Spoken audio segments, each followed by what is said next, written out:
প্রশ্নে জিজ্ঞাসা করেছে 918 টাকা রাম, রমা ও শ্যামকে এরূপে ভাগ করিয়া দাও যেন রাম 6 টাকা পাইলে রমা 7 টাকা ও শ্যাম 5 টাকা পায়।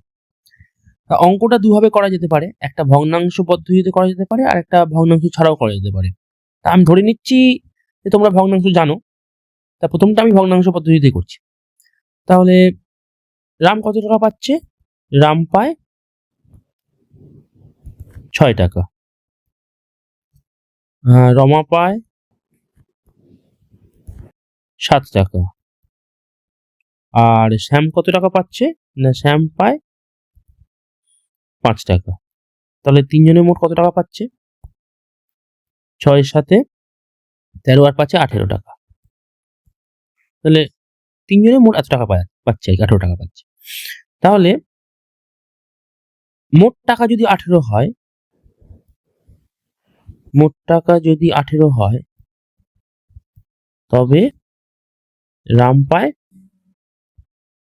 6 টাকা। তাহলে মোট টাকা যদি 1 হয় তবে রাম পায় 6 18 টাকা। ভগ্নাংশ আমরা করি। আর মোট টাকা কত এমনি দেওয়া ছিল? কত? 918 টাকা দেওয়া ছিল। তাহলে মোট টাকা যদি 918 হয় তবে রাম পায় 6/18 গুণিতক 918।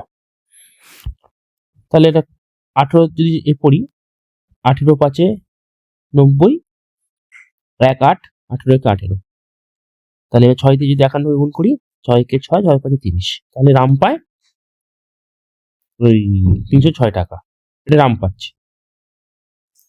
তো অনুরূপে আমরা যদি ওই রমা আর শ্যামের ক্ষেত্রটা বার করি, তাহলে আমি পুরো ব্যাপারটা লিখছি না, তোমরা লিখে নেবে যে মোট টাকা যদি 18 হয় তবে রমা পায় 7 টাকা।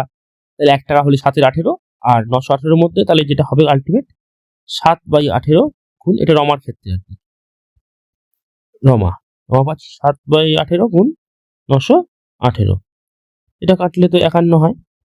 তাহলে 7 একে 7, 7 5 35, মানে 357 টাকা।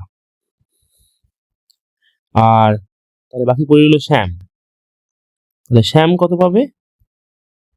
শ্যাম পাবে হচ্ছে 5/18 গুণিতক 918।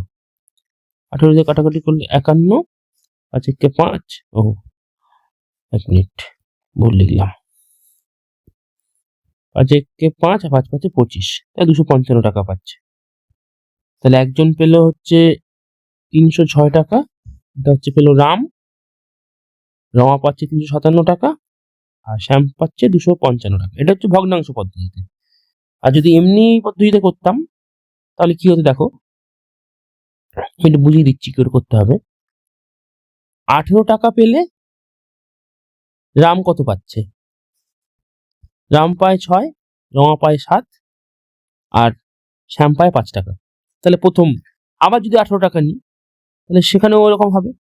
6 টাকা পাবে হচ্ছে গিয়ে রাম, 7 টাকা পাবে রমা আর শ্যাম পাবে 5 টাকা। তাহলে এরকম 18 যদি আমরা বারবার 18 নিতে থাকি, তো এরকম আমরা কতবার নিতে পারবো? মোট কত টাকা ছিল? 918 ছিল। তাহলে আমরা কি করব? 918 এর মধ্যে 18 কতবার পাওয়া যেতে পারে? তাহলে আমরা সেই 918 কে ভাগ করব। মানে এটা ব্যাপারটা হচ্ছে গিয়ে সহজ যদি উদাহরণ দিয়ে বোঝাই, তাহলে যদি আমরা 3 3 3 3 করে যোগ করতে করতে যাই, তাহলে তোমার যে প্রশ্ন কাটে 18 এর মধ্যে কতবার 3 আছে, তাহলে আমরা কি করি? 18 কে 3 দিয়ে ভাগ করি। 18 কে 3 দিয়ে ভাগ করলে কত হয়? 6 হয়। তার মানে 18 যদি 3 3 করে আমরা এরকম যোগ করতে করতে যাই, তাহলে টোটাল 6 বার নিলে আমরা যোগফলটা 18 পাবো আর কি। এটাও তাই, মানে 18, মানে প্রথমবারে 18 নিলাম, আবার 18 নিলাম, মানে যোগ করছি এরকম 18 যোগ করে করে আমরা কতবার এরকম যোগ করলে যোগফলটা 918 হবে। এটাই হচ্ছে কোশ্চেনটা আর কি, মূলত জানতে চাইছে। তো কি করে বার করবো? না ভাগ করবো 918 কে 18 দিয়ে। তাহলে 18 5 90, 1 8, 18 একে 18। তাহলে এরকম কতবার যোগ করবো? 18 18 18 করে 51 বার যোগ করবো।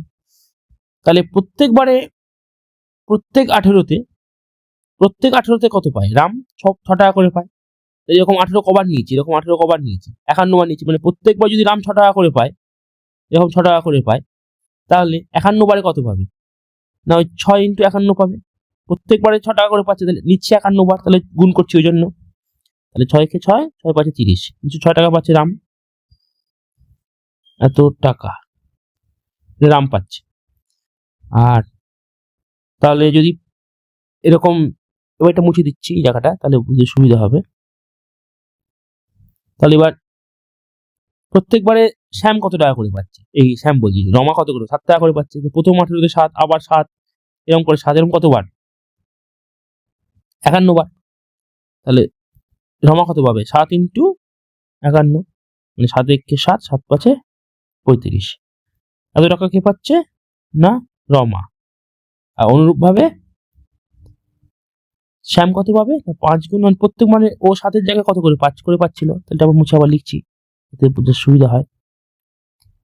তাহলে প্রথমবারে কত পাচ্ছিল, প্রথম 18 থেকে 5 পাচ্ছিল, পরের 18 থেকে 5 পেয়েছে, পরের 18তেও 5 পাচ্ছে, এরকম ভাবে 5 5 5 করে কতবার না 51 বার। তাহলে 5 কে 5, 5 পাচ্ছে 25, 255 টাকা পাবে হচ্ছে গিয়ে শ্যাম।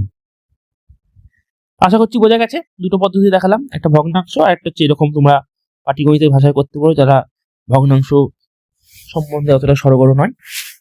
তা আশা করছি বুঝতে পেরেছো। যদি কোথাও বুঝতে অসুবিধা হয়ে থাকে আমাকে কমেন্ট করে জানিও, আমি উত্তর দিয়ে দেবো। ভিডিওটা দেখার জন্য ধন্যবাদ।